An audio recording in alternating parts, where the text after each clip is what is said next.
अच्छा, आप लोगों के अंदर अहंकार है या नहीं? कौन सा?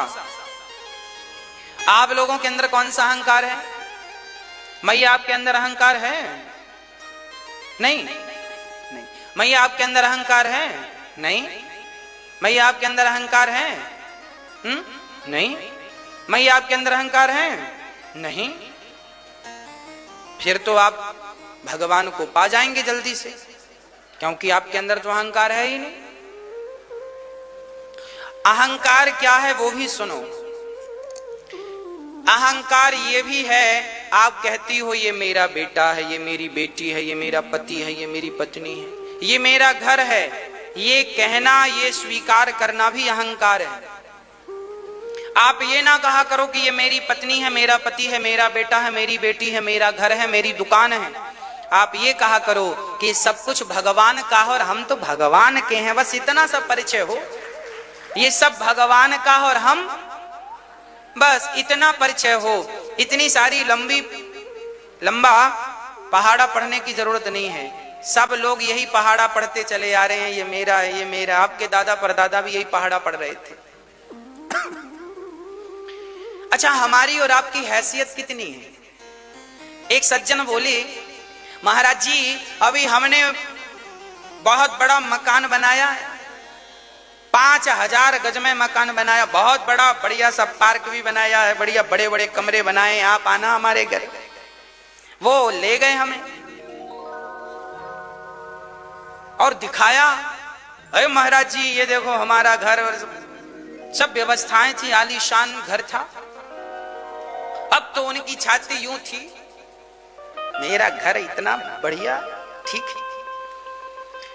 तभी क्या हुआ, उनके घर में हमने देखा एक ग्लोब रखा हुआ था। भैया ग्लोब जानती हैं? मानचित्र, पूरे पृथ्वी का नक्शा, मैप जानती, जिसमें सबका चित्र है और लिखा है यहाँ पे भारत है, भारत के बाद अमेरिका, यहाँ पूरा देशों के नाम, कौन सा देश किस जगह पर है, नक्शा है, उसे ग्लोब कहते हैं, ग्लोब ही बोलते हैं। वहां उनके घर में ग्लोब रखा था, तो हमने उसको घुमाया। वो बोले महाराज जी आओ हम और दिखाएं। हमने कहा पहले तुम यहाँ आओ। हमने उनसे पूछा ये क्या है? बोली ये ग्लोब है। हमने कहा ये बताओ इस ग्लोब में भारत कहाँ है? उन्होंने घुमाया, ये छोटा सा भारत था, ये भारत था। हाँ ये बात। हमने कहा भारत में तुम्हारा राज्य कहाँ है? देखा तो भारत का नक्शा ग्लोब में तो इतना सा है ना, छोटा सा, और उसमें फिर उत्तर प्रदेश ढूंढा, इतना सा उत्तर प्रदेश दिखा उसमें ग्लोब में। हाँ ये। हमने कहा इस उत्तर प्रदेश में तुम्हारा शहर कहाँ है? शहर देखा शहर का, ये महाराज जी शहर, और शहर के लिए केवल डॉट था, बिंदु था। हमने कहा ये तुम्हारा शहर है। अच्छा इस शहर में ये बताओ तुम्हारा मोहल्ला, तुम्हारा नगर, तुम्हारी गली कहाँ है? अरे महाराज जी इसमें थोड़ी दिखेगा। हमने कहा आपने तो घर इतना बड़ा बनाया, इसमें तो दिखना चाहिए। मेरी मां ये बताओ कि पूरी दुनिया के मानचित्र में तुम कितने बड़े हो? हम कितने बड़े हैं? आज हम कितना भी बड़ा घर आलीशान बना लें, ये बताओ दुनिया के मानचित्र में हमारा घर कितना बड़ा दिखेगा? एक बिंदी डॉट भी नहीं आएगा उस मानचित्र में। हाँ या ना? हाँ जी। इस दुनिया के मानचित्र में हमारी औकात कितनी है? एक कण बराबर भी नहीं है। धूल का एक कण जितना बड़ा है, इतनी बड़ी भी हमारी हैसियत नहीं है। हैसियत तो हमारी एक कण बराबर भी नहीं है, पर बातें तो हम पहाड़ जितनी बड़ी बड़ी करते हैं ना। ए मेरा है, ये मेरा, वो मेरा, ये मेरा। कुछ भी नहीं है, फिर भी छाती फुला के आदमी चलता है। किसी को थोड़ा सा पद मान बढ़ाई मिल जाए, धन दौलत थोड़ा सा मिल जाए तो अकड़ जाता है। कई लोगों को हमने देखा है, उनके पास बैठो तो वो अपनी उपलब्धियां ही गिनाते रहते। हमने ये वाला प्लॉट खरीदा, ये वाला घर बनाया, ये वाला किया, वो वाला हमारा, ये सब। 1 घंटा बैठोगे, 1 घंटे में वो यही बताएंगे कि हमारा ये कमरा इतना बड़ा है, इसका बाथरूम इतना बड़ा बनाया है। आप बैठ के देखिए। अच्छा, खासकर बूढ़ों की बुद्धि ज्यादा ऐसे में काम में लगी रहती है। बूढ़े लोग जिन्हें घर वर बनाया ना, वो यही गिनाते, महाराज जी हमारा ये घर देखो जरा ये। अरे भाई, ये सब ना गिनाया करो। तुम माला कितनी जपते हो, परोपकार कितना करते हो, तुमने धर्म पुण्य दान कितना किया, ये बताओ। ये तो कुछ बताते नहीं हो, क्योंकि किया नहीं है, और बस गाना गाने लगे। हमने तो ये, एक सज्जन बोले महाराज जी हमने अपनी 4 बहनों का और 2 बेटियों का विवाह किया। 6 हमने 4 बच्चों का विवाह किया, हमने बहन का भी विवाह किया था, छोटे भाई का भी हमने सब किया। अच्छा ये बताओ, ये जो कह रहे हैं हमने सब किया, यदि ये मर जाते तो क्या इनकी बहन और इनकी बेटियां अभी तक कुंवारी बैठी रहती? हाँ या ना? फिर अरे आपके रहने ना रहने से किसी को कोई फर्क नहीं पड़ता। करने कराने वाले भगवान हैं। भगवान तुम्हें और हमें निमित्त बनाते हैं। ये अहंकार कभी ना पाला करो कि तुम और हम कर रहे हैं। करते सब भगवान हैं, वो किसी ना किसी को माध्यम बना देते हैं। तुम माध्यम बन के कर रहे हो, ये तुम्हारी खुशनसीबी है। अहंकार मत पालो। ये मत कहा करो हम कर रहे हैं, हम कर रहे हैं। अरे तुम मर जाओगे तो भी काम बनेंगे यहां। और विश्वास ना हो तो मर के देख लो। महीने 2 महीने के लिए घर से चले जाओ कहीं, शांति से बैठो, भजन करो 2 महीने। 2 महीने आप घर में नहीं रहेंगे, घर वालों को लगेगा मर गए, मर गया। फिर भी घर में सब बराबर चलेगा कि नहीं? ऐसा तो नहीं कि घर का मुखिया मर गया है या घर से चला गया तो घर में रोटी नहीं बनेगी। हाँ या ना? अरे भाई, किसी के रहने और ना रहने से किसी को कोई फर्क नहीं पड़ता। ये तो अहंकार, बस हमने मान लिया है कि हमारे बिना क्या होगा। ये हमने थिंकिंग बना ली है कि हमारे बाद क्या होगा। हाँ, ऐसे आपके बाप दादों ने भी सोच रखा था हमारे बाद क्या होगा। सब निपट गए, देखो सब बढ़िया चल रहा है कि नहीं? आपके घर में सब बढ़िया चल रहा है कि नहीं? हाँ, आपके बाप दादों ने भी ऐसे सोचा था हमारे बाद क्या होगा। सब बढ़िया चकाचक चल रहा है। इसलिए ये बिल्कुल ना सोचा करो कि क्या होगा। हम और आप करता नहीं है, करते हो तुम कन्हैया, मेरा नाम हो रहा है। मेरा आपकी कृपा से सब काम, सब कुछ भगवान करने कराने वाले हैं। हम जैसे कितने मिट्टी में मिल गए, और ये मिट्टी हम जैसों को कितनों को निगल गई। अब बताओ, फिर भी हम कहें। अच्छा, हम कौन है इसका एक परिचय और दे देते हैं। हम कौन है? हमारी औकात क्या है? अच्छा, आपकी औकात क्या है? कोई आपसे पूछता है तो आप क्या बताते हैं? कुछ नहीं बताते। आज हम बता रहे हैं आपकी औकात क्या है। जब हम मरते हैं तो हमें लोग ले जाके शमशान में जला देते हैं। जलाने के बाद हमारी राख बचती है। शेष क्या बचा? क्या बचा? राख। फिर उस राख को समेट के किस में भरते हैं? एक घड़े में। घड़े की कीमत है 25 रुपए। मैंने पूछ लिया, घड़ा कितने का है? 25 रुपए का। जब हम मरते हैं तो हमारी राख 25 रुपए के घड़े में आ जाती है, और कोई उठाकर उस राख को फूंक मारेगा तो उड़ जाएगी। आज ये व्यक्ति कहता है कि मैं ये हूं, मैं वो हूं। अरे भाई, कल को तुम ही, आज तुम्हारा वजन 70 किलो का, 80 किलो का और 100 किलो का है। कल जब मरोगे तो राख बनोगे, फूंक मारने से उड़ जाओगे। हम फूंक मारने से उड़ जाने वाले राख हैं। यही हम सबकी औकात है, यही है हमारी औकात। इससे ज्यादा ना हस्ती आपकी है ना मेरी। मुझे भी यूं ही मर जाना है और आपको भी। हाँ जी, अब बताओ, अहंकार हम करें तो किसका करें? किस बात का हम अभिमान पालें? रावण जैसों का अहंकार टिका नहीं तो आपका और हमारा टिकेगा? फिर अहंकार किस बात का? तुम जियो आनंद से और भगवान का चिंतन करो। जो हो रहा है भगवान की मर्जी से हो रहा, जो होगा भगवान की मर्जी से होगा। तुम केवल भजन करो, अच्छे कर्म करो, अच्छी सोच रखो, मन लगा के कर्म करते रहो, खत्म बात। बाकी सब ठाकुर जी करेंगे। कल क्या होगा? होगा सो देख लेंगे। अभी से क्या सोचना कल क्या होगा। हम सब कौन है मेरी मां? मुट्ठी भर तो राख हो। राख ही की तरह बातें किया करो, ज्यादा अहंकार ना दिखाया करो। अहंकार अहंकार किस बात का?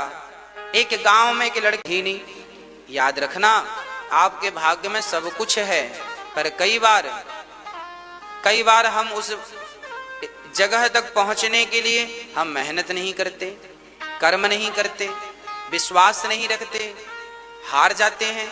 तो फिर हम वहां तक ना, हमारे भाग्य में लिखा है कि हम ये उपलब्धि पाएंगे, पर भाई उस उपलब्धि तक पहुंचने के लिए मेहनत तो करनी पड़ेगी।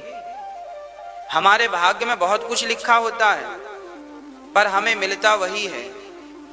भाई जमीन के भीतर पानी है कि नहीं है? अब नीचे का पानी पीना है तो कैसे मिलेगा? खोदना पड़ेगा। बड़े बुजुर्ग कह गए हैं, जिन खोदा तिन पाइया, जो खोदेगा वह पाएगा।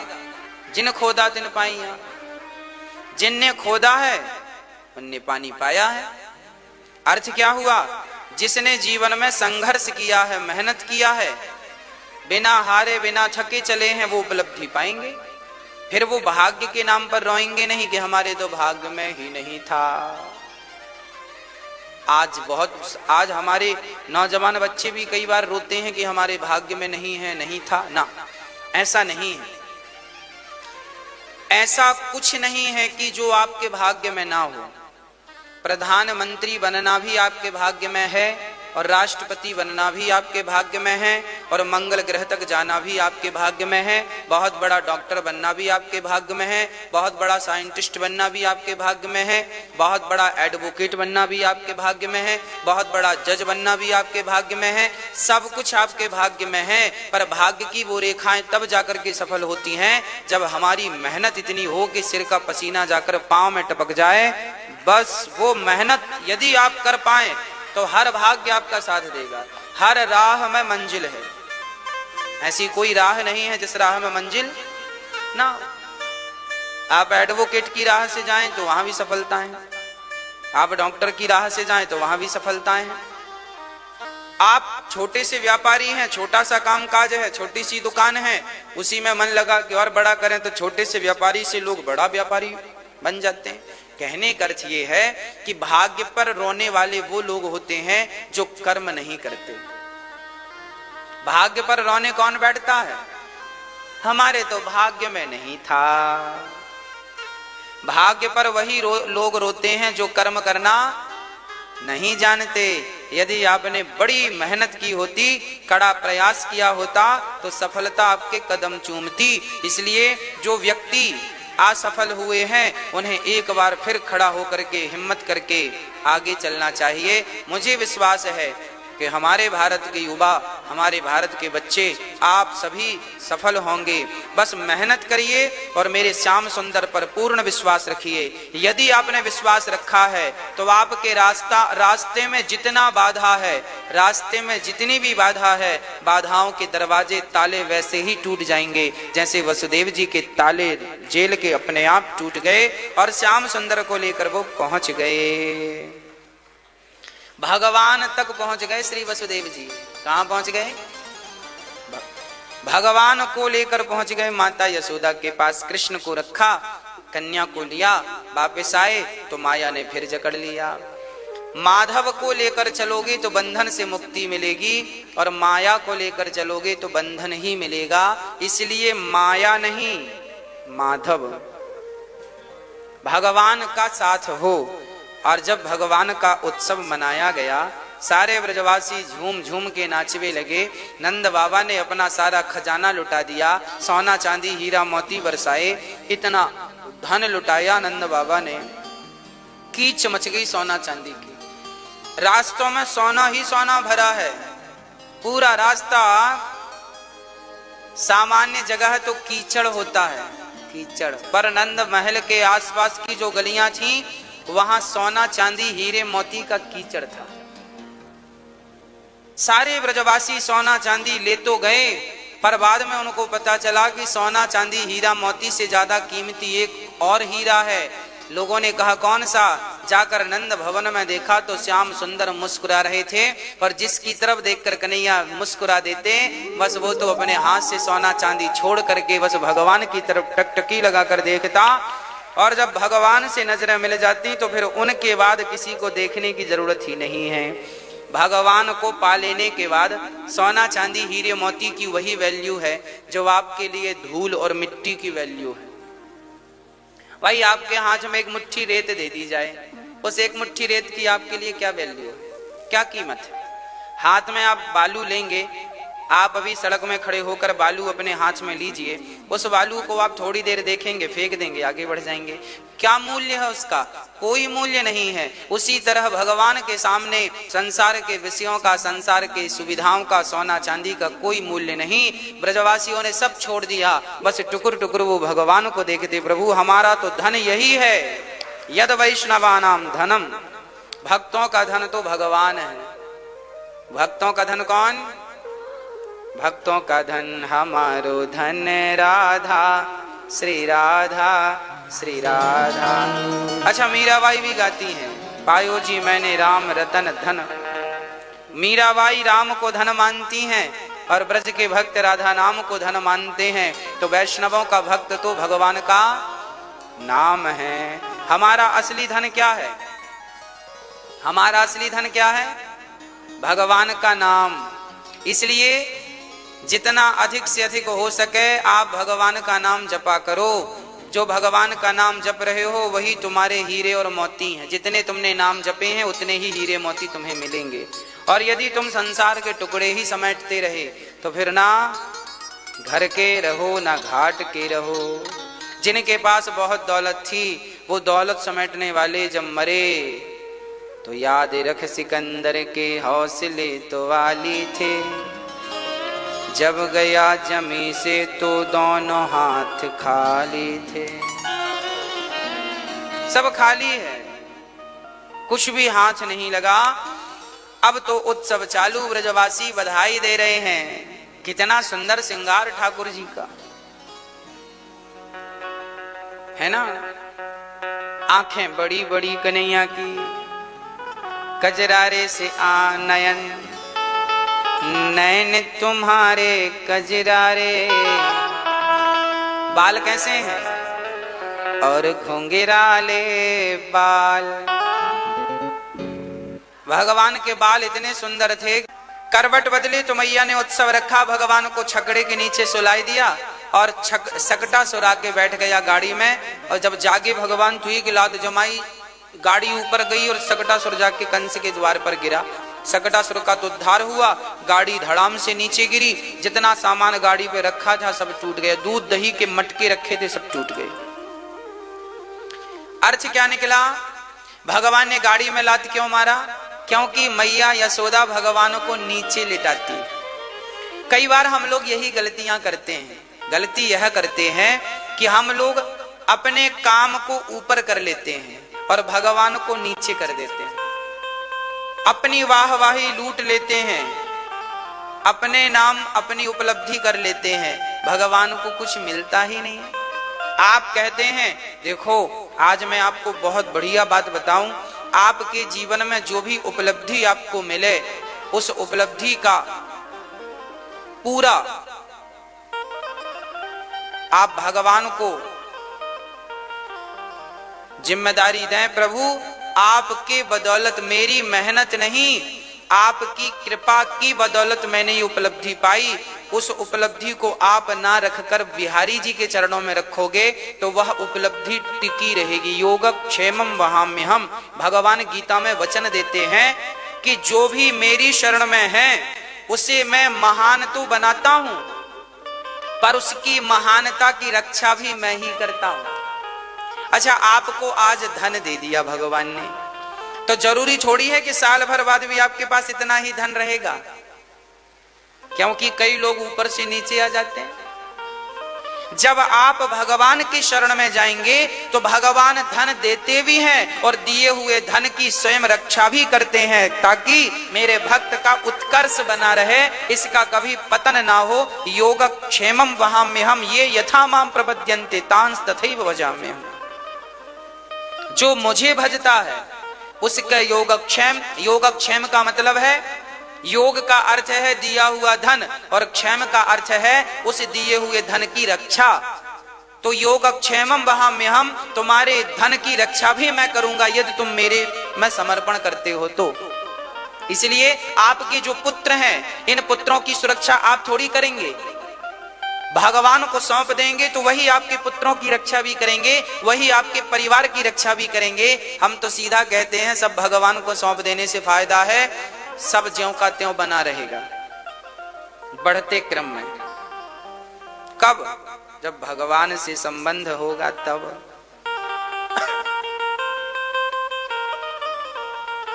भगवान से जुड़ने में बहुत फायदे हैं, नुकसान भगवान से संबंध तोड़ देने में।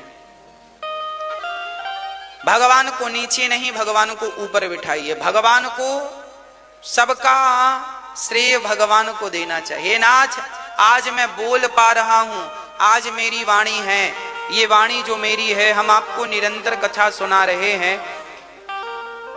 लोग 2 घंटे कंटिन्यू बोल लेते हैं तो लोग बताते हैं गला बैठ जाता है। हाँ या ना? सही है क्या? पर आप लोग इसके साक्षी हैं कि ये दास जब से लॉकडाउन लगा है लगभग तब से आज तक कंटिन्यू ही तो लगभग बोल रहा, बीच में कभी कभी रेस्ट हुआ है ना? तो बताइए मेरे इस गले की, मेरी इस वाणी की रक्षा कौन कर रहा है? हाँ, ये वाणी जो है ये किसकी दी हुई है? भगवान की। अच्छा, भगवान ने दी तो है, क्या रक्षा करने की ताकत मेरी है? इसलिए प्रभु मेरी वाणी मेरा गुणगान गाने के लिए नहीं है, मेरी वाणी जो आपने दी है वो आपका ही गुणगान गाने में लगी है, इसलिए रक्षा करना भी आपका ही काम वो करते हैं, है ना? भगवान की यही कृपा है कि देखो वही रक्षा कर रहे हैं।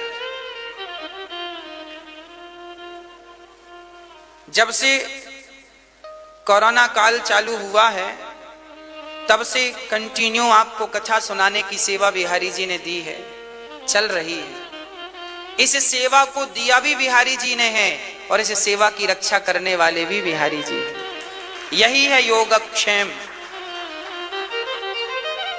जब से हम आपको कथा सुना रहे हैं, बस एक बार हमें 103 बुखार थी, फिर हम तबीयत बिगड़ गई, हमको लगा भागवत जी कैसे होंगी।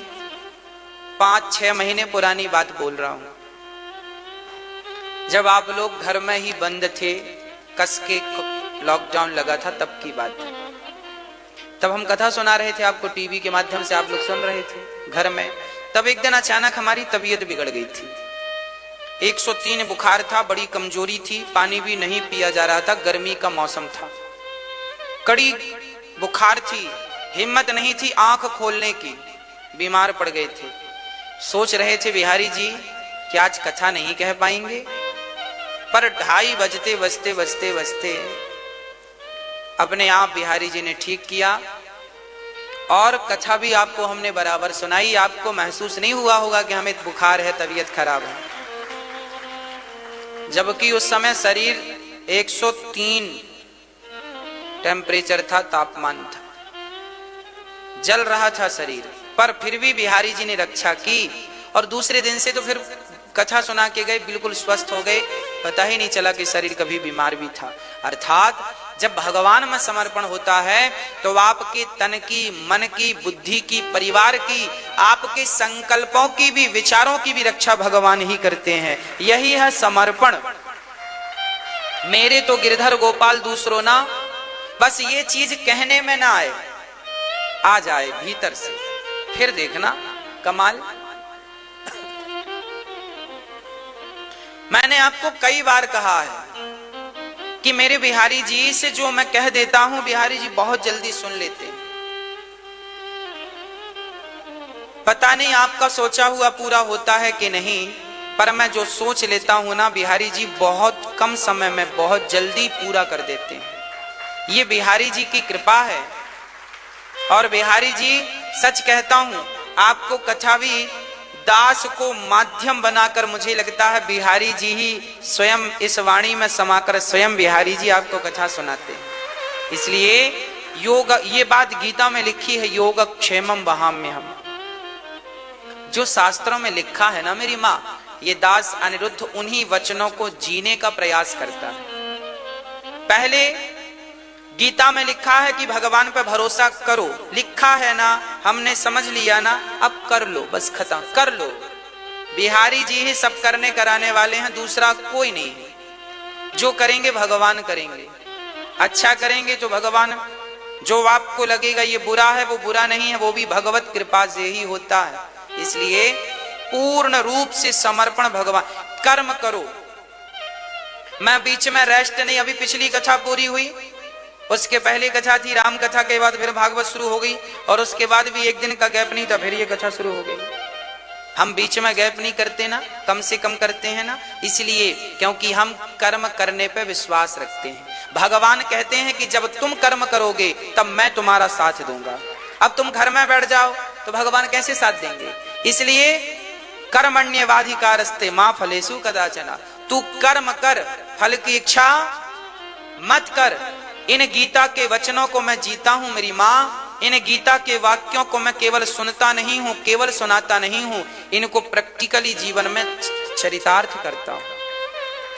मैं कहता हूं ना आपके बच्चों से कि बेटा कर्म करते रहो, करते रहो, करते रहो। मैं स्वयं इसका उदाहरण हूं कि मैं स्वयं कर्म करता रहता हूं, खाली नहीं बैठता। जब कर्म करता हूं तो फिर परमात्मा मेरे संकल्प की रक्षा भी करते हैं, जो विचार आए भगवान पूरा करते हैं। इसलिए आप भी बिना हारे बिना थके कर्म करते रहो, कर्म करते रहो। तू कर्म कर, मैं तेरे साथ हूं, ऐसा भगवान कहते हैं। अर्जुन से यही तो कहा, तू युद्ध कर, तुझे विजय दिलाना मेरा काम है। तू ये मत सोचना कि तू हार जाएगा। हाँ मेरी माँ, भगवान पर विश्वास रख के आप अपना कर्म करते रहिए, रहिए, भगवान तुम्हें विजय दिलाएंगे, ये मेरा विश्वास। बच्चों को भी गीता के इन वचनों को कंठस्थ कराओ, और केवल याद ना कराओ, जीना सिखाओ। शास्त्रों की एक एक बात 20-20 करोड़ रुपए की है। शास्त्रों की एक एक बात 20-20 करोड़ रुपए की है, पर आजकल लोग उसे मानती नहीं। मैंने माना है, मैंने जिया है शास्त्रों के वचनों को, तो देखो आप सभी लोग इतना प्यार करते हैं, इतनी माताओं का आशीर्वाद मिलता है।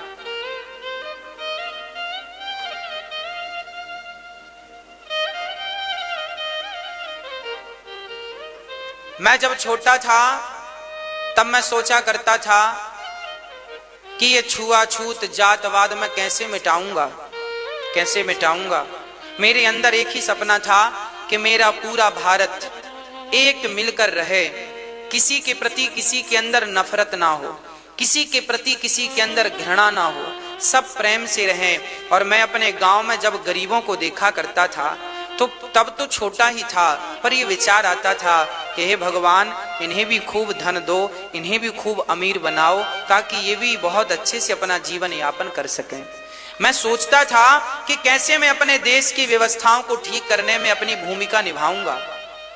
और देखो, जब विचार थे तो आज मैं बहुत ज्यादा तो नहीं, पर गिलहरी की तरह एक छोटा सा कार्य ये जरूर करता हूं कि यहाँ वृद्ध माओं में कोई भी माँ हो, चाहे वो माँ ब्राह्मण हो, क्षत्रिय हो, वैश्य हो, शूद्र हो, मैं किसी माँ से जात ना पूछकर, किसी माँ का धर्म ना पूछकर, केवल माँओं के चरण धोकर, केवल माँओं की सेवा करके ही मैं अपनी इंसानियत का परिचय समाज को देना चाहता हूँ। यही है इंसानियत, यही है इंसानियत। सब में भगवान है। आज समाज में जो जातवाद के झगड़े हैं, मैं इनको समाप्त करना चाहता हूं। और मैंने समाप्त करने के लिए केवल कहा नहीं है कि आप करो झगड़े समाप्त, मैंने उन्हें प्रैक्टिकली किया। बाद भगवान ने तृणावर्त को बवंडर के रूप में आया, सो भगवान ने तृणावर्त का उद्धार किया। अब भगवान का नामकरण संस्कार हुआ। जब भगवान श्री कृष्ण थोड़ा बड़े हुए तो भगवान श्री कृष्ण का नामकरण संस्कार किया गया। नामकरण कैसा? हमारे भारत में 16 संस्कारों की विधा है, परंपरा रही है। इन संस्कारों में एक संस्कार यह भी है कि आप बड़ों का सम्मान करें। आज हमारे भारत के संस्कार यही तो हैं कि हम अपने से बड़ों का सम्मान करें, अपने से बड़ों का आदर करें, अपने से बड़ों की सेवा करें। यही तो हमारे संस्कार हैं। अच्छा मेरी माँ ये बताओ, मैया नींद आ रही है? अच्छा बच्चा सो रहा है तो माँ को लगा मैं भी सो जाऊं।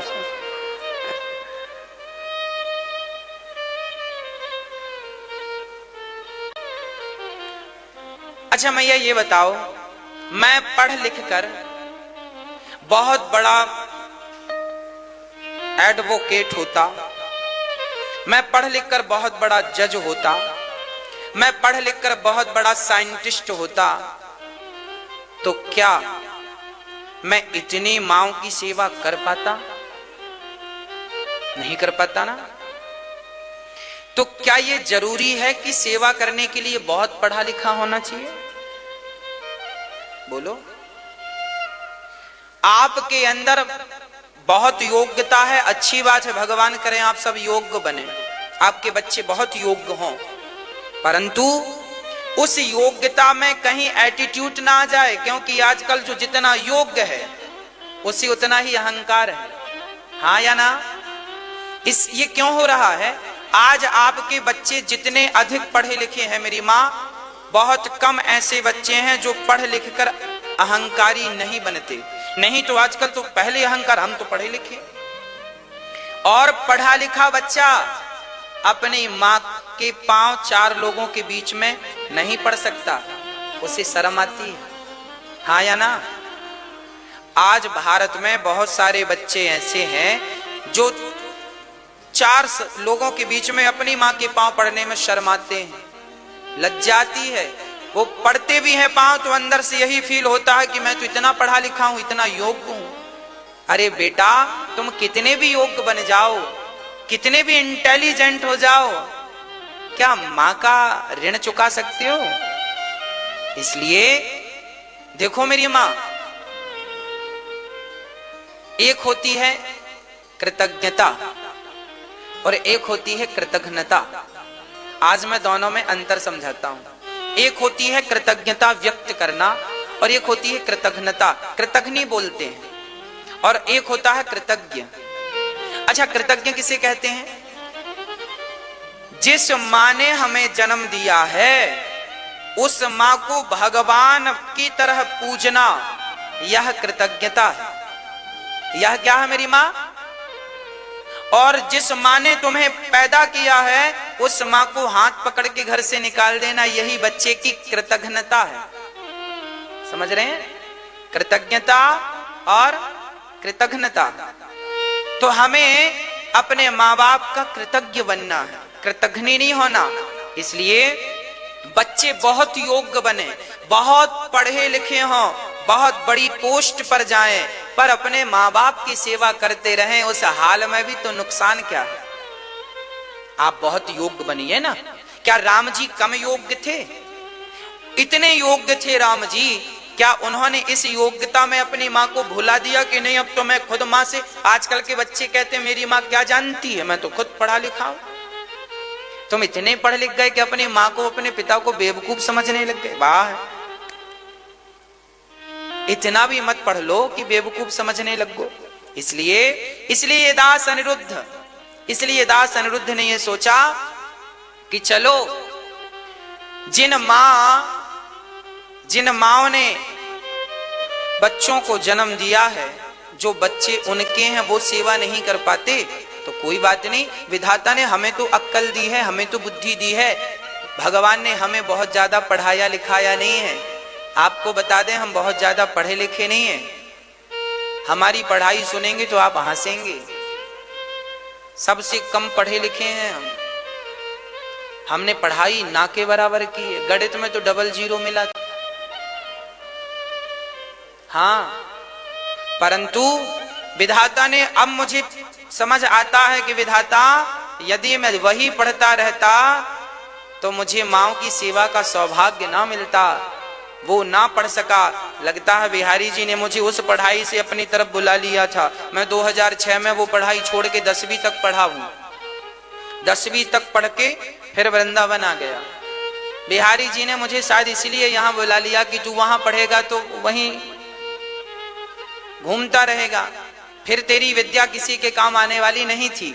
मैं डॉक्टर बन जाता, इंजीनियर बन जाता, फलाना बन जाता तो मेरी विद्या मेरे काम तो आती, पर माओ के काम तो नहीं आती ना। हाँ या ना? मैं बहुत बड़ा जज होता, मैं बहुत बड़ा साइंटिस्ट होता तो मेरी विद्या मेरा पेट तो भरती, पर दूसरों के काम नहीं आती। और विद्या वही सफल है जो दूसरों के काम आती है। आप विद्वान हैं, आप बहुत बड़े विद्वान हैं, तो मुझे बस ये बताइए कि आपकी पढ़ाई, आपकी शिक्षा किस काम पे आ रही है? आप बहुत बड़े पढ़े लिखे हैं तो आप अपनी विद्या का प्रयोग क्या कर रहे हैं, इसका उपयोग क्या है? मैं अपनी विद्या का प्रयोग क्या कर रहा हूं आपके सामने है। मैं कथा सुनाता हूं, विधाता ने मुझे कथा सुनाने की शक्ति दी है। यदि भगवान ने मुझे इस विद्या की शक्ति दी है, यदि ये विद्या ईश्वर ने मुझे प्रदान की है, तो देखो मैं इस विद्या का क्या प्रयोग कर रहा हूं। भागवत सुना सुना के माओ की सेवा, अन्न क्षेत्र, दवा क्षेत्र, वृक्षों का रोपण, ये इस विद्या का प्रयोग है। अब मेरा एक छोटा सा सवाल आपसे और आपके बच्चों से है। पूछो इन बच्चों से, बेटा तुम पढ़े लिखे हो, बताओ इसका प्रयोग क्या है? आपकी विद्या केवल आपका गुजारा करने के काम आ रही है। पति पत्नी, बेटा बेटी और अच्छे संस्कारी हो तो माता पिता, 6 लोगों का पेट भर रही है आपकी विद्या। आपकी विद्या कितने लोगों का पेट भर रही है? केवल 6 लोगों का। पति पत्नी 2, बेटा बेटी 2, 4, और फिर संस्कारी हैं तो फिर माता पिता 6 टोटल। चलो और 2 लोगों को ऐड कर लो, 8 लोगों को। आपके घर परिवार में कितने लोग हैं? इतनी होंगे, 4, 6, 8, है ना? इतनों के लिए आप कमाते हैं और इतनों का पेट भरते हैं। आपकी विद्या से केवल 6 लोगों का गुजारा होता है, अधिक से अधिक 10 लोगों का गुजारा होता है। हाँ बस इतनी है ना। पर देखो विधाता ने मुझे यदि ये विद्या प्रदान की है तो इस विद्या के माध्यम से मेरी कितनी माओं को, रोती हुई माओं को हंसी प्राप्त होती है, खुशी प्राप्त होती है। ये इस विद्या का प्रयोग है। विधाता ने मुझे विद्या दी तो मैं उसका क्या प्रयोग कर रहा हूं। और आज मैंने बड़े से बड़े डॉक्टरों को देखा है, लोग इलाज के अभाव में मर जाते हैं परंतु वो फ्री में इलाज नहीं करते। अरे भाई आप बहुत बड़े डॉक्टर हैं तो आप 50 मरीजों को पैसा लेकर देखा करो, पर 5 लोगों को फ्री में देखा करो। यही आपकी विद्या का सही प्रयोग है। 5 लोगों को तो कम से कम फ्री में देखो। 5 तो गरीब होंगे ना जो पैसे देने की ताकत नहीं रखते, उन लोगों को फ्री में इलाज मिलना चाहिए। तब तो आपका डॉक्टर होना सफल हुआ कि नहीं, कि 5 लोगों के तो काम आई आपकी विद्या। अरे पैसा ही देना है तो तमाम डॉक्टर मिल जाएंगे पैसे से, पर बिना पैसे वाले को डॉक्टर मिले, यही तो डॉक्टर की विद्या की सार्थकता है। मैंने डॉक्टरी की है, इसकी सार्थकता यही है कि मैं सबका निःशुल्क मैं यही मेरी विद्या का सही प्रयोग है। बताते जाना, मैं गलत बोल रहा हूं तो आप मुझे बोलना कि ये बात गलत है आपकी। मैं बहुत बड़ा वकील हूं, मैं बहुत बड़ा एडवोकेट हूं, तो मैंने पैसे लेकर तो बहुत लोगों के केस लड़े हैं। पर प्रश्न ये खड़ा है कि आपने जरूरतमंदों में फ्री में किसका केस लड़ा है? गरीब माँ को न्याय दिलाया है, गरीब बेटे को न्याय दिलाया है, गरीब पिता को न्याय दिलाया है? यदि दिलाया है तो आपकी एडवोकेट की विद्या सफल हो गई। और यदि आपने सबसे पैसे लिए हैं और आज तक एक को तुमने निःशुल्क इलाज न्याय नहीं दिलाया, तो ये विद्या बेकार होगी कि नहीं? फिर तो ये विद्या पैसों की गुलाम हो गई ना। फिर तो जो विद्या आपकी है वो विद्या किसकी गुलाम है? पैसों की, धन की गुलाम है। आप जिस क्षेत्र में हैं, बहुत सफल व्यापारी हैं, बिजनेसमैन हैं, बहुत बड़े आदमी हैं, तो ये बताओ कि आज जिनके पास करोड़ों रुपए है उनसे पूछो कि इस करोड़ों का उपयोग क्या है। आज मेरी मां जिनके पास बहुत पैसा है ना, वो उस पैसे का क्या करते हैं?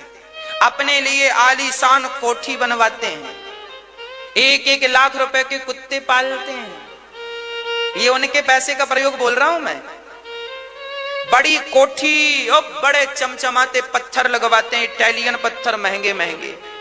आज विधाता ज्यादा पैसा दे दे तो लोग अपनी कोठी बनाते हैं, बड़ी 1-1 करोड़ की गाड़ियां लाते हैं। उनका पैसा उनके पास है तो उनका सारा पैसा उनमें ही खर्च हो रहा है। तो क्या ये पैसे की सार्थकता है? पैसे की सार्थकता तो तब होती जब आप भी गरीबों के लिए एक अस्पताल बनवाते और वहां सबका निःशुल्क इलाज करवाते। पैसे हैं, भगवान ने दिया है तो एक विद्यालय बनवाओ, गरीब बच्चों को वहां शिक्षा दिलवाओ। यही तो पैसे की सार्थकता है ना मेरी मां। पैसा दिया है भगवान ने तो आप जरूरतमंदों का सहारा बनो, सहयोग करो। जो भी विधाता ने आपको दिया है, मेरे को तो केवल विधाता ने केवल भागवत जी का प्रसाद दिया है। तो देखो मैं इस प्रसाद को स्वयं भी पाता हूं और आप में भी बांटता हूं, और इसी प्रसाद के बल पर इन सभी माओं की सेवा का संकल्प लिया करता हूं। अन्न क्षेत्र यहाँ चलता है, 2000 साधु रोज भोजन करते हैं, बड़ा अच्छा लगता है, रोज करते हैं। और तो और यहाँ पर सबको निःशुल्क डॉक्टर साहब इलाज करते हैं, दवाइयां फ्री में निःशुल्क बांटी जाती हैं। एक जल्दी से हॉस्पिटल बनेगा जहां तमाम सबको इलाज मिलेगा। तो मेरी मां आपसे और आपके बच्चों से हाथ जोड़कर यही प्रार्थना है कि आप अधिक से अधिक पढ़ो, अधिक से अधिक योग्य बनो, खूब पैसा कमाओ और धन कमा करके उससे धर्म करने का विचार रखो। इसी से देश का कल्याण होगा, इसी से आपका कल्याण होगा, इसी से आपके परिवार का कल्याण होगा, इसी से आपका यश बढ़ेगा, कीर्ति बढ़ेगी, नाम बढ़ेगा, इज्जत बढ़ेगी। हाँ मैया जी, तो डॉक्टर बनना पर एक रोज 2-5 मरीजों को जरूर देखना। चलिए, इन बातों को मैं केवल इसलिए कहता हूं ताकि आज की युवा पीढ़ी जो है वो पढ़ लिख कर गरीबों को ना भूल जाए, असहायों को ना भूल जाए।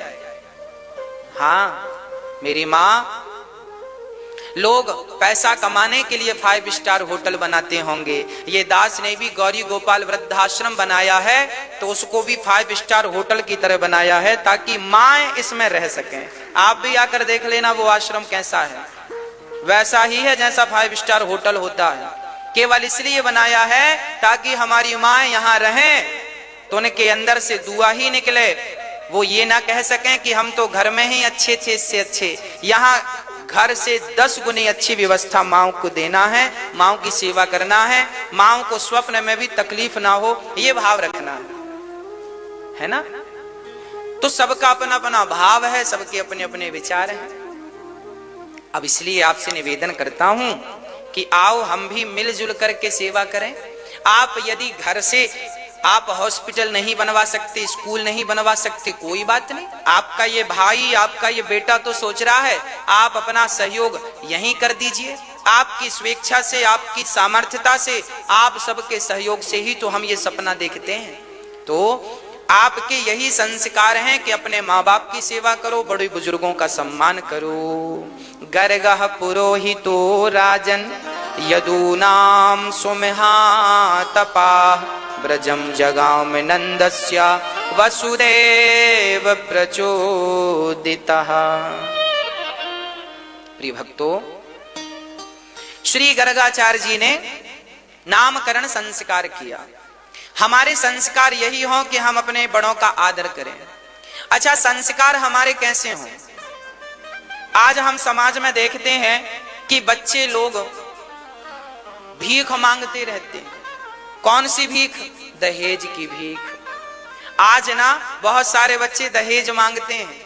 आजकल के माँ बाप भी बिल्कुल तैयार, लड़का कब जवान हो, शादी क्यों, कल कब हम मुंह फाड़े अपना, इतना दहेज मांगे। आज पढ़े लिखे बच्चों के माता पिता, पढ़े लिखे बच्चे दहेज लेते हैं। अब मुझे ये बताओ, फिर आप पढ़े लिखे क्यों हैं? यदि भीख ही मांगनी थी तो फिर तुमसे अच्छे वो भिखारी ही है। जब तुम्हें पढ़ लिख कर भिखमंगा ही बनना था तो फिर ये सारी पढ़ाई बेकार हो गई कि नहीं? कहो मेरी मां। एक पिता ने अपनी बेटी का विवाह किया, बारात गई, मंडप के नीचे लड़का बैठा है, कन्यादान की बेला है। उसी क्षण लड़के से पूछा लड़की के पिता ने, बेटा तुम्हें क्या चाहिए? तो लड़की के पिता ने पूछा तो लड़के ने कह दिया, मंडप के नीचे बैठा दुल्हा बोला, हमें गाड़ी चाहिए, कार चाहिए। ठीक है। लड़की के पिता ने कहा कि देखो, कार की तो शादी के समय लेन देन में कोई बात थी नहीं, जो आपने मांगा, आपने कहा 10 तोले की चैन तो 10 तोले की चैन दे दी, आपने कहा 4 अंगूठी तो 4 अंगूठी दे दी 1-1 तोले की, आपने कहा सबको कपड़े तो सबको कपड़े दे दिए, आपने कहा बारात का स्वागत अच्छा तो बारात का स्वागत। लड़की के पिता ने कहा ये तो बात हुई ही नहीं थी कि हम आपको कार दें और आप कार मांग रहे हैं। लड़का मचल गया, बोले नहीं, हम तो शादी तब करेंगे जब हमें कार मिल जाएगी। और लड़की का पिता उदास हो गया, राम राम, अब कार कहां से लाऊं? वो गरीब बाप यदि कार नहीं देता तो बेटी का जीवन बिगड़ता है, लोग कहेंगे कि आई करी बारात लौट गई, कौन विवाह करेगा, बदनामी हो जाएगी। तब उस लड़की के पिता ने कहा कि ठीक है, हम कार देंगे।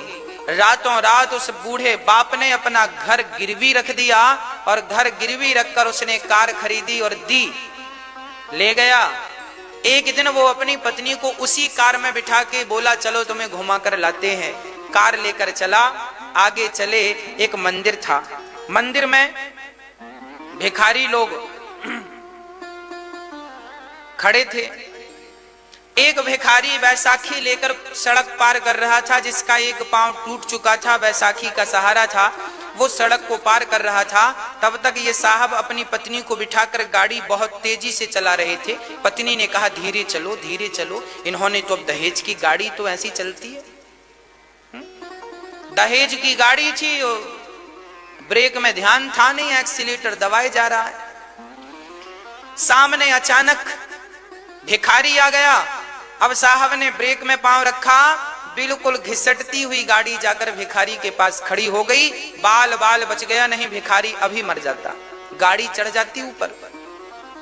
साहब ने गाड़ी से उतरकर भिखारी को डांटा, क्यों रे, क्या कमाकर खा नहीं सकते जो बस भिखारी बनकर भीख मांगने लगे? तब वो लड़की उतर कर आई और पॉकेट से 100 रुपए निकालकर भिखारी को दिया, बाबा जाओ।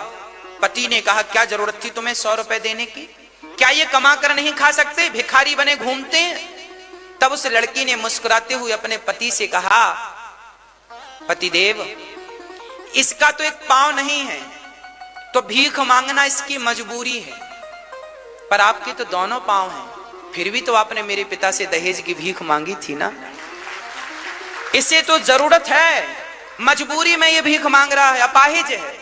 आप तो अपाहिज नहीं है, फिर भी तो आपने दहेज की गाड़ी मांगी कि मुझे कार दो। मेरे बाप ने, मेरे पिता ने अपना घर गिरवी रख करके आपको ये गाड़ी दी है, जिस गाड़ी को तुम चला रहे हो। वो लड़का बड़ा शर्मिंदा हुआ। मैं ये चाहता हूं कि हमारे आपके ये जो बच्चे हैं, कल को ये शर्मिंदा ना हो। मेरी मां, मेहनत की कमाई सबसे उत्तम होती है। आप अपने बच्चों को स्वावलंबी बनाइए ना।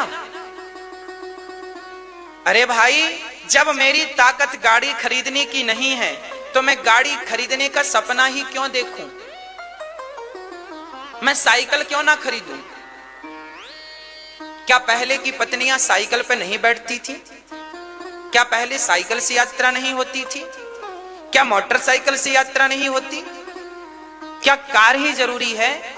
और यदि कार चाहिए तो आप मेहनत करो ना, आप खूब खून पसीना अपना बहाओ ताकि आपकी कमाई से कार आए। अरे दहेज मांगने वाले, क्या तुम भिखारी बन के मांग रहे हो? तुम्हें शर्म नहीं आई भीख मांगने में? और कह रहे हो कि ये मंदिर के लोग भिखारी हैं। क्या आप भिखारी नहीं हैं? क्या दहेज मांगने वाले लोग भिखारी नहीं हैं? क्या आप अपने बच्चों को भिखमंगा बनाएंगे? इतना पढ़ा लिखा के तुमने बनाया क्या? केवल भिखमंगा?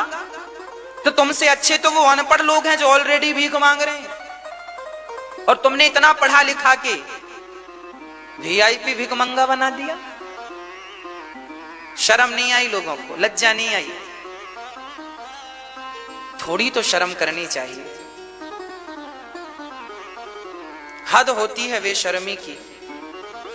जब आदमी लड़की के बाप से भीख मांगता है और ये भी कहता है पांव भी तुम ही पढ़ो, हम नहीं पढ़ेंगे। लड़की के बाप से क्या मांगा? भीख, और फिर पांव भी लड़की के बाप से ही पढ़वाया। लड़की का बाप ही तो पांव पड़ता है लड़के के बाप के और लड़के के। हाँ जी। अब बताओ, राजा बलि के यहाँ बामन भगवान गए थे, तो बामन भगवान ने राजा बलि से मांगा था। तो मांगा था भगवान ने, इसलिए भगवान बामन अंगुल के थे। बामन भगवान छोटे से थे और राजा बलि लंबे थे। याद रखना, हमेशा से ये परंपरा चली आई है कि देने वाला बड़ा होता है और लेने वाला छोटा होता है। आप उसी दिन छोटे हो गए जिस दिन दहेज मांगा। जब आप छोटे हो गए तो लड़की के बाप ने तो दिया है, तो देने वाला बड़ा होता है, तो तुम उसके पांव क्यों नहीं पड़ते? वो तुम्हारे क्यों पड़े? परंतु फिर भी अब उल्टा है। तुम बड़े तब बनो, लड़की का पिता तुम्हारे पांव तब पड़ता जब तुम कुछ ना मांगते तो तुम ही बड़े होते। पर तुमने मांग कर तो अपना कद छोटा कर लिया कि नहीं? अब तुम तो छोटे हो गए ना सदा के लिए, फिर भी तुम अब एटीट्यूड है तो बड़े घूमते हो। सूप नखा की तो नाक कट गई, फिर भी तो वो घूम रही थी हंसी हंसी। तो ये वही लोग तो हैं जिनकी नाक कट गई फिर भी वो अपने आप को ही बड़ा मान रहे हैं। जिन्हें शर्म ही नहीं है उन्हें हम क्या कहें? कहें तो उन्हें जिन्हें थोड़ी सी शर्म हो। इसलिए ये दहेज जैसी गंदी दीमक जो समाज में लगी है, इसे रियल में नष्ट करना चाहिए। लड़की का पिता अपनी मर्जी से जो हमें दे दे रख लेना चाहिए। डिमांड नहीं करनी चाहिए हमें ये लाओ, हमें ये दो, हमें गाड़ी दो, सोना दो। राम राम राम। अरे क्या मांगना? हम में योग्यता होगी तो हम गाड़ी खुद ले लेंगे अपने से। आप अपने बच्चों को, मेरी माँ, इतना योग्य बनाना। मुझे नहीं पता कि आप अपने बच्चे को क्या बनाना चाहते हैं, पर मेरी तरफ से एक बात याद रख लीजिए, आप अपने बच्चों को किसी भी सब्जेक्ट में आगे बढ़ाइएगा। कोई भी सब्जेक्ट पढ़े आपका बेटा, पर अपने बेटे को इतना योग्य जरूर बनाइएगा कि उसे किसी के सामने हाथ फैलाने की जरूरत ना पड़े। बस यदि आपने अपने बच्चों को इतना योग्य बना दिया मेरी माँ, तब आप तो सही माता पिता हैं। और यदि इतना योग्य नहीं बनाया तो फिर माता शत्रु पिता वैरी ये न बालो न पाठिता न शोभते सभा मध्य हंस मध्य बको यथा। वो माता पिता दुश्मन हैं जो अपने बच्चों को योग्य नहीं बनाते। वो माता पिता दुश्मन हैं जो अपने बच्चों को संस्कार नहीं देते। वो माता पिता दुश्मन हैं जो बच्चे हमेशा दूसरों के सामने हाथ फैलाकर खड़े रहते हैं। क्यों नहीं इतना योग्य बनाया कि तुम्हारे बच्चे किसी के सामने हाथ ना फैलाएं? हमेशा आज समाज में देखने को मिलता है, लड़कियों को परेशान करते हैं दहेज लेके। शादी के 2 साल बाद भी ताने मारे जाते हैं कि तुम पैसे लेकर नहीं आई, ये लाओ बाप के घर से, वो लाओ बाप के घर से, ये लाओ। ऐसे ऐसे लोग भारत में पाए जाते हैं। आज भी 2021 में दहेज के लिए बहुत सारी लड़कियों को जिंदा जला दिया जाता है, प्रताड़ित किया जाता है, केवल इसलिए ना कि उस लड़के के माँ बाप ने उसे संस्कार नहीं दिए होते तो ताने ना मारता कि तुम्हारे बाप ने कुछ नहीं दिया। इसलिए मेरी माँ, तुम तो चली जाओगी, तुम्हारे बच्चे भिखारी के भिखारी बने रहेंगे। तुम्हारे मरने के बाद भी वो अपनी पत्नी को कहेंगे बाप के घर से ला, बाप के घर से ला, बाप के। खुद कमा के नहीं खाएंगे क्योंकि तुमने संस्कार ही नहीं दिए ना। आप तो मर गए पर अपने बच्चों का जीवन और नरक बना गए। दोषी कौन है? इसलिए दहेज जैसी बीमारी को सदा सदा के लिए मिटा दो, यह आपकी परम जिम्मेदारी है। भगवान श्री कृष्ण का नामकरण हुआ है। गर्गाचार्य जी ने नाम रखा, यशोदा आपकी गोद में जो बालक है इसका नाम होगा राम, पर बल अधिक होने से लोग कहेंगे बलराम। यशोदा आपके पुत्र का नाम होगा कृष्ण। कर्ष्यति इति कृष्ण, जिसे देखकर जिसे सुनकर दुनिया आकर्षित हो जाए उनका नाम भगवान श्री कृष्ण है। जिनकी कथाओं में इतना आकर्षण है उनके रूप में कितना आकर्षण होगा, उनके दिव्य शरीर में कितना आकर्षण होगा, ये कल्पना का सब्जेक्ट है। कल्पना करके देखिए, इमेजिन करके देखिए, है ना। इसलिए भगवान का नामकरण हुआ। अब भगवान थोड़ा बड़े हुए तब भगवान की बाल लीलाएं संपन्न हुई। भगवान कैसी लीलाएं करते हैं? गोपियां शिकायत करती हैं,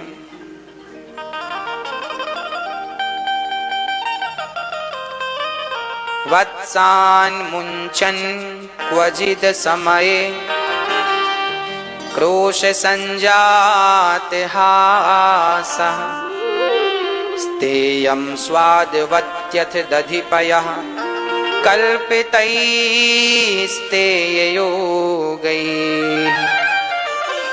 मरकान् भोक्ष्यन् विभजति सचेन्नाति भाण्डं भिनत्ति द्रव्यालाभे सग्रह कुपितो यात्युप्यक्रोश्यतो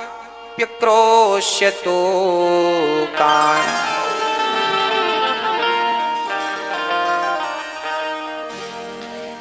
भगवान छोटे छोटे बछड़ों को खूंटे से खोल देते हैं तो गोपियां शिकायत करने, मैया मैया तेरे लाला ने बछड़ों को खूंटे से खोल दिया। तो मैया यशोदा बोली, लाला ने खूंटे से खोल दिया तो अच्छा है, तुम्हारा सहयोग ही तो किया है, जाओ तुम गाय दोह लो ना। ऐसे समय पे गाय बछड़े खोलता है जब गाय दोहने का समय ही नहीं होता। आज समय के विपरीत गाय दोहने का समय है 6 बजे, तो ये 3 बजे बछड़े खोल दे, सारा दूध पी लेते हैं बछड़े, और हम जाती हैं तो खाली बर्तन लेकर आना पड़ता है। सारी गोपियां बस शिकायत ही कर रही हैं। अच्छा, ये शिकायत तो एक बहाना है, बहाना है शिकायत। सच्ची बात तो यह है कि इन माताओं को, इन गोपियों को श्याम सुंदर का दर्शन करना था। शिकायत के बहाने सारी गोपियां कह रही हैं। आज हमने श्याम सुंदर से कहा, लाला तुम माखन क्यों चुराते हो? तो कन्हैया कहें, सखी गोपियां बोली, क्यों तेरे घर में माखन की कछु कमी है का? तू चोर है का? तो कन्हैया बोले, मैं काय को चोर, तू चोर, तेरो बाप चोर। मोकू चोर काय को कहे, मेरे बाबा की ताई तो लाखों गैया हैं और मैं तो बहुत गायों को दूध पीऊं।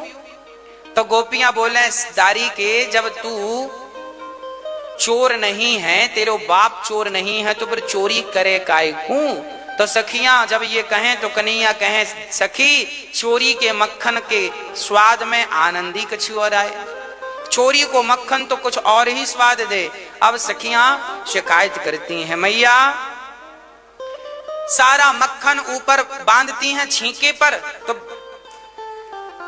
स्तेय योगी, ये यत्र योगेश्वरः कृष्णो, जो योगियों के योगी तो हैं पर चोरियों के भी योगी हैं। ब्रजवासियों का गोला बनाते हैं और बड़ी तरीके से मक्खन को चुराते हैं। तो मैया बोली, जरा मटकी ऊपर लटकायो करो। तो मैया या के पास वाहू को इलाज है, क्या करे, बड़ो सो बांस को डंडा लाए और नीचे से मटकी तोड़ दे और मुंह लगा के सारे वाहू को दूध पिए, मक्खन खावे और नहावे मक्खन से। दारी को तेरो छोरा गोरो ने थोड़ी थोड़ी गोरो है तो जा रहे हो है, भाइयों तो बिल्कुल कालो, देख मैया तेरो छोरा गोरो है गयो। मैया बोली, राम राम सखियो, नजर लगावोगी का छोरा को? अरे मैया मक्खन से नहाए नहाए के गोरो है गयो। अच्छा, अब तो सारी सखियां शिकायत। मैया बोली, सुनो, जब गलती किया करे कन्हैया तो नेक डांटे करो। अरे मैया तो को का बताऊं, कैसे डांटें? जब हम यहाँ की तरफ देख के डांटती है ना, तो ये हमारी तरफ धीरे से आंख उठा के देखे और हल्को से मुस्कुराए दे, और जब मुस्कुराए तो हम सारो गुस्सा भूल जाएं। या कि मुस्कान में ना जाने मैया कौन सा जादू है। अच्छा, भगवान की मुस्कान ही माया है। भगवान किसी को देखकर मुस्कुरा दें तो वो पागल हो जाता है। भगवान ऐसे ही हैं, पागल कर देते हैं। इसलिए भगवान की मुस्कान को माया कहते हैं। अच्छा, और क्या करें? एक सखी बोली, मैया सुनो, हमारे घर का सारा माखन खाए, और जब सारो माखन खाए ले तब माखन खाए बाद मटकियन को नाक से लगाए। अरे राम राम राम राम राम, सखी ने सड़ो माखन धर रखो है। माखन खाए के बाद नाक काम करे या की, और सूंघ सूंघ के कहे कि सड़ो माखन है, और माखन सड़ो है कह कह के सारी मटकियों को तोड़ देता, पटक दे जमीन पर, सारा टूट गया, और हम सब देखती रह जाएं, और हम सभी को उंगली ऐसे दिखा के भाग जाए मैया। एक सखी बोली, मैया हमारे घर में सबसे पुरानी मटकी हमारी आजी सास की थी। अच्छा, पहले के लोग ना मिट्टी के बर्तन को भी संभाल के रखते थे, है ना। मैया बोली, हमारी सारी मटकियां दारीके ने तोड़ दी। अब तो कन्हैया, मैया बोली, चौरे लाला ये सखियां सही कह रही हैं का? तब कन्हैया कहे, मैया इन सबन की बातों को भरोसा मत करियो, एक नंबर की चोटी हैं, झूठ बोल रही हैं। अच्छा लाला, फिर यूं बताइयो सच्ची बात का है? ओ मैया, ये सारी सखियां हमारो गाल पकड़ पकड़ के खींचे और कहें लाला हमसे ब्याह करेगो, हमसे ब्याह करेगो। अब मैया मैं एक छोरा हूं, इन सबन से कैसे ब्याह करूंगो, और ये इतनी बड़ी बड़ी मैंने तनक सो। कन्हैया बोले, मैया काहे गो लाला? कन्हैया बोली, मैया मेरो ब्याह कब कराएगी? कन्हैया बातों में मैया को उलझाएं और सखियों से मैया कह दे, सखियों जाओ, जब तक तुम लाला को रंगे हाथों नाए पकड़ोगी तब तक तुम सबन की बातों को हम भरोसा नाए करेंगे, जाओ। अब सारी सखियां चली गई। मैया बोली, जब तक रंगे हाथों नाए पकड़ोगी काम नाए बनवे वालो। अब सारी सखियां घर चली गई। अब सखियों ने भगवान को पकड़ने के प्लान किए। एक सखी ने तो मटकी के ऊपर घंटी लटकाई दी। एक दिन भगवान आए शाम के समय, जब देखे कि मक्खन कहाँ है, पहले तो ढूंढे तो फिर अंधकार भरे कमरे में मिली मटकी। भगवान ने देखा और जब ध्यान से देखा तो घंटी लटकी। भगवान ने कहा, घंटी आज यहां लटक रही हो, मंदिर में जगह कम थी क्या? घंटी बोली, सरकार हम अपने से थोड़ी लटक रही हैं, हमें लटकाया गया है। किसने लटकाया है? नाम बताओ, तुम्हारे साथ कौन अत्याचार कर रहा? हम तुम्हें न्याय दिलाएं। ये गोपियां। अच्छा, तो गोपियां क्यों लटकाई? बोले आपको पकड़ने की ताई। अच्छा, अब भगवान, ओहो हमें पकड़ने की। अच्छा, भगवान बोले तो ठीक है, राम राम, तुम बंधी रहो, हम चले। घंटी बोली, सरकार आए हो तो पूरा ही दर्शन देकर जाओ, हमें छू के जाओ। भगवान बोले, तुम्हें छुएंगे, तुम अभी टन टन बजोगी, फिर गोपी आएंगी, कान पकड़ेंगी। घंटी बोली, तो एक काम करें, आज हम नहीं बजेंगे। अच्छा, आज तुम नहीं बजोगी ना? तो भगवान बोले, प्रॉमिस? हाँ, पक्का वाला वादा है। अब तो भगवान ने बोले, ग्वाल वालों को चलो आ जाओ। टीम तैयार की, सारे को झुकाया, हाथ पे हाथ रखे, भगवान उनके ऊपर चढ़े और मटकी के पास पहुंचे। मटकी में हाथ डाला, घंटी से बात की। घंटी बिल्कुल साइलेंट, चुप, बजी नहीं रही। घंटी भी पक्की वाली है। भगवान ने मक्खन खवाया, सारे लो खाओ। अच्छा, वो गोला बनाए, हाथ तो नीचे, मुंह सारे ब्रजवासी ने ऊपर किया, और भगवान मक्खन का ऐसा ऐसा करके गोला बनाए, लौंदा, और मुंह खोल के सीधे मुंह में ऐसे मारते जाएं। एक के मारा, फिर दूसरा, वो खा रहा, तब तक दूसरे का नंबर। और भगवान यूं यूं करके मक्खन को ऐसे ऐसे करते ना, उछाल उछाल के गोला बनाते हैं। ऐसे लौंदा का गोला बना रहे हैं, और दूसरे ने मुंह खोला, तो उसके मुंह पे तो नहीं, उसकी आंखों में लगा। अरे कन्हैया आंख बंद है। अरे दारी के बंद रहवे दे, चुपचाप खड़ो रहे, हिलियो मत, दारी कम नीचे आ जाएंगे। अब दूसरे के लिए भगवान ने गोला बनाया, और गोला बना बना के कहा, चल ऊपर मंगल, ऊपर मुंह कर। मधु मंगल ने ऊपर मुंह किया, तो भगवान ने जो मुंह में मारा, बड़ा उसका मुंह, बड़ा मुंह उसका, हाँ बड़ा मुंह था उसका, तो पूरा का पूरा मक्खन का लौंदा सीधे अंदर गया। ऐसे भगवान ने सबको खवाया। अब सबका भगवान ने कहा च्योरे लाला पेट भर गए हो? हाँ हाँ कन्हैया मस्त है गए। और सारे ब्रजवासी मक्खन से उनका मुंह बिल्कुल भीगा था। अब भगवान को लगा सब तो खा लिए हैं, नेक हम भी खाएं। और भगवान ने थोड़ा सा मक्खन लिया, उंगली से चाटा तो घंटी टन टन टन टन बजे। अरे भगवान बोले पागल हगी का है गो? घंटी बोली सरकार ये दुनिया वाले जब खाते हैं तो मेरा बजना जरूरी थोड़ी होता है, पर आप भोग लगा और हम ना बजे, ऐसे कैसे हो सकता है? अब तो घंटी बजी, गोपियां आई।